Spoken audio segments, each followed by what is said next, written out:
साथ ही मंच पर अखिल भारतीय विद्यार्थी परिषद के राष्ट्रीय मंत्री श्री मुस्तफा अली जी हैं और दिल्ली प्रदेश के मंत्री श्री हर्षवर्धन जी हैं। दिल्ली में जो यह ABVP का आयोजन हो रहा है यह अपने आप में कई सारे मायनों में बहुत यूनिक होने जा रहा है और पूरे दिसंबर के महीने में एक तरह से ये इतना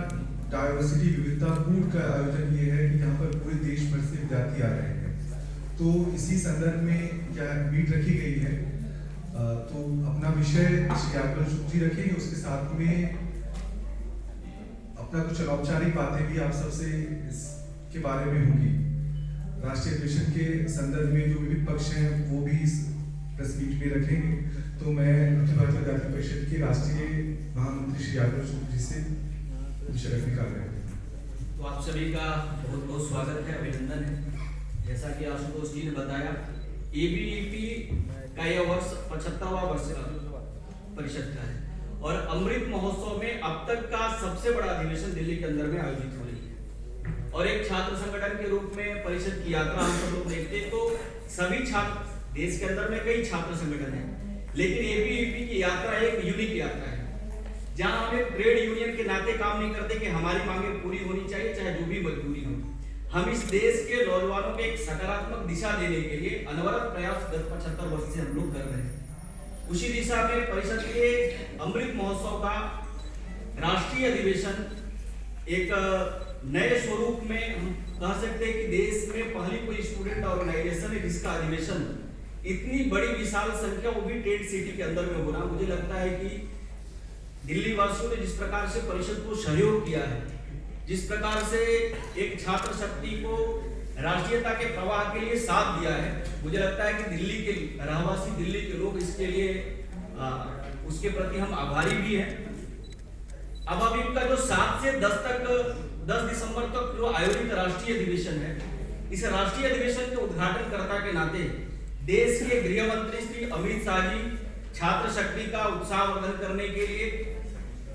उद्घाटनकर्ता के रूप में जो 8 दिसंबर 11:30 बजे कार्यक्रम का यानी राष्ट्रीय अधिवेशन का उद्घाटन होगा, उसमें आदरणीय अमित शाह जी की उपस्थिति हम सब लोगों के बीच में रहेगी। इस राष्ट्रीय अधिवेशन जिस प्रकार से चर्चा भी हुई, अभी लगातार आपसे बातचीत हो रही है कि 10,000 से ज्यादा संख्या पूरे देश से आ रही है और इस 10,000 संख्या के अलावा भी जो विदेशी छात्र भारत में रहकर के पढ़ाई करते हैं, वैसे छात्रों का भी समूह इस राष्ट्रीय अधिवेशन के अंदर में सहभागी होने वाले हैं। इसके साथ जो भारत के अंदर में कई MSc है उनको भी हम इनवाइट करने वाले कि आप एक भारत की जो विचार के आधार पर, एक परंपरा और मान्यताओं के आधार पर शिक्षा में व्यापक परिवर्तन के उद्देश्य से काम करने वाला दुनिया का सबसे बड़ा छात्र संगठन के राष्ट्रीय अधिवेशन का स्वरूप आगे आपको देखना चाहिए। इस प्रकार का हमने अलग अलग दूतावास के लोगों को मिलकर के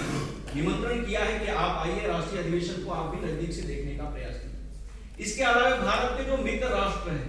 उनके यूथ और युवा ऑर्गेनाइजेशन, स्टूडेंट ऑर्गेनाइजेशन को भी हमने इनवाइट किया है कि आप दिल्ली के अंदर में जो इंद्रप्रस्थ नगर में ABVP का राष्ट्रीय अधिवेशन हो रहा है उसके स्वरूप को आप भी देखिए और एक राष्ट्रीयता का प्रवाह का जागरण गत 75 वर्ष से किस प्रकार से परिषद ने किया उसका भी अनुभव इस राष्ट्रीय अधिवेशन के माध्यम से होगा। राष्ट्रीय अधिवेशन में युवा पुरस्कार के बारे में चर्चा हुई है। हम हर बार एक युवा पुरस्कार देते थे, इस वर्ष हम 3 युवा पुरस्कार देने वाले। युवा पुरस्कार यानी समाज जीवन के अंदर में शिक्षा, सामाजिक जागरण को लेकर के जो 40 साल के कम उम्र के लोग एक समाज को प्रेरित करने का काम जो करते हैं, वैसे लोगों का चयन और चयन के आधार पर युवा पुरस्कार हम सब लोग देते हैं। इस वर्ष 3 युवा पुरस्कार दिल्ली के राष्ट्रीय अधिवेशन में दिया जाएगा, जिसमें शरद विवेक सागर जो पटना से आते हैं। ऐसे वंचित स्टूडेंट के दुनिया के 500 अलग अलग विश्वविद्यालय के अंदर में 175 करोड़ से ज्यादा का छात्रवृत्ति शरद विवेक सागर जी के माध्यम से आया है। उसी प्रकार से बाजरा और मिलेट्स के ऊपर में जिस प्रकार से उसके एक जागृति को लेकर के एक बड़ा काम डिडोरी की एक बहन ने किया, उनका भी सम्मान इस राष्ट्रीय अधिवेशन के माध्यम से होने वाला है। और दिव्यांगों के बीच में किस प्रकार से एक जागृति का काम राजस्थान के पाली के कार्यकर्ता ने किया है, सामाजिक कार्यकर्ता ने किया, उनका भी सम्मान इस राष्ट्रीय अधिवेशन के अंदर में। और उस युवा पुरस्कार देश के प्रख्यात पत्रकार रजत जी शर्मा की उपस्थिति के माध्यम से युवा पुरस्कार पूर्ण हुआ। दिल्ली के इस राष्ट्रीय अधिवेशन में 4.5 किलोमीटर से ज्यादा की शोभा यात्रा पूरे इस अधिवेशन का एक आकर्षण का केंद्र रहने वाला है। साथ ही साथ इस अधिवेशन में कई अभिनव प्रयोग के माध्यम से हम युवा शक्ति को दिशा देने का प्रयास कर रहे हैं। इस अधिवेशन के अंदर में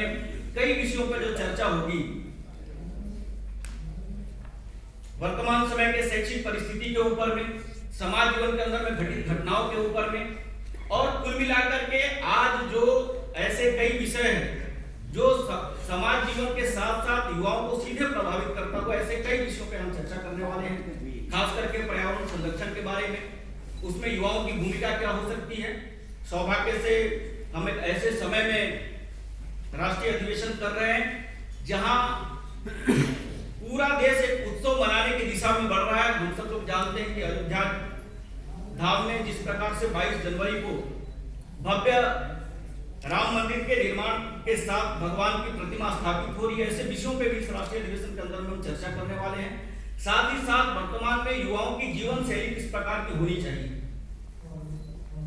उसके ऊपर भी हम इस अधिवेशन के अंदर में चर्चा करने वाले हैं।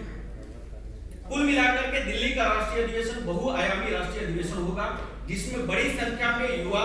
अपने देश और समाज के लिए चिंतन करते हुए आगामी दिशा के सूत्र जो इस राष्ट्रीय अधिवेशन से प्रतिपादित करेंगे। तो ये प्रेस मीट अभी जो विषय था वो महामंत्री जी ने रख दिया और